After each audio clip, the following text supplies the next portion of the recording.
It truly is a community effort here in Metropolis. Sandbagging groups like this one are across the city. Neighbors, friends, even strangers are helping out, and there's no one too young to pitch in. Well, it's a little kind of hard. 6-year-old Madison is the perfect example of getting dirty for a good cause. She's among a group of 6, 7, and 8-year-olds helping their community.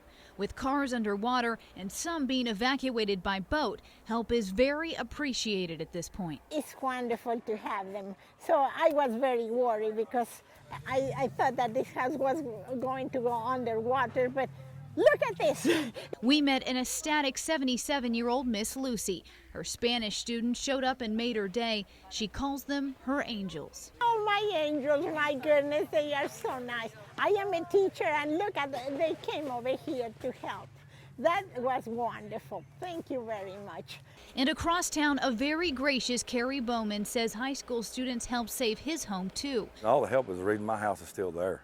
There's no doubt. A 5-foot wall of sandbags is what's keeping water at bay. His neighbor was not so fortunate, losing the fight with the river just yesterday. I'm just thankful that I got a chance maybe to save my house. And there's a lot of people that don't have that. Despite the floodwaters, the community is trying to keep basic systems operating. Sewage has been a problem. Leaders are asking residents to conserve as much water as they can to limit strain on the system. Reporting in Metropolis, Christen Drew, News 3. Herbert Michael Brooks is the person facing predatory criminal sexual assault charges, but he wasn't the only one taken from the Jackson County Courthouse in handcuffs. So were the mothers of 2 of the alleged victims.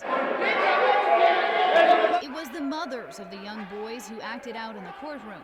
However, friends and family of the alleged victims were outraged by Brooks' not guilty plea as well. You stand in the courtroom and say that you didn't do it. It don't make sense, but you told the police. You already confessed to it. We caught up with them after they were released from jail. I was tased 3 times. I was tased on my leg, both of my legs, and in my side.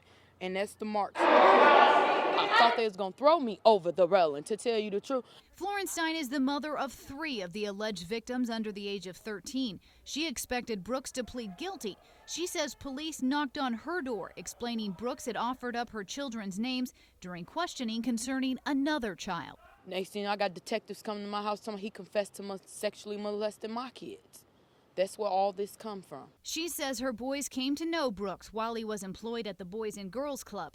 Their father says the boys are starting to open up, but it's not easy. They get into detail about the nights, the sleepovers, and everything. Is pretty graphic.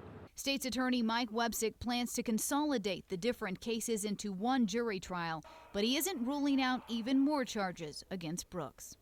The investigation has to continue until the date of trial.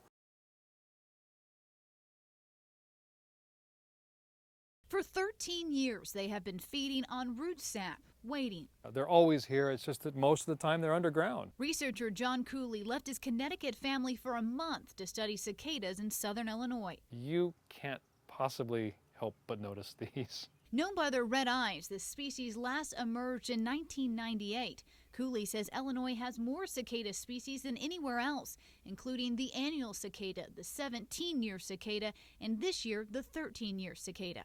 There's nowhere else in the world that this happens. It's attracting researchers from Japan, Portugal, and other parts of the U.S. to study the bugs in our region while they can. Cooley and his partner are studying the male cicada's mating call, or their chorus, which can get incredibly loud. You could be talking about 110 decibels or so, which is getting to the threshold of pain. Mostly because of their sheer number. Where they emerge, there's an estimated 1 million per acre. Some communities are already being bombarded. What started as a bunch of mysterious holes at this home in Creel Springs soon caused a new property owner to panic when she noticed hundreds of these red-eyed creatures crawling around.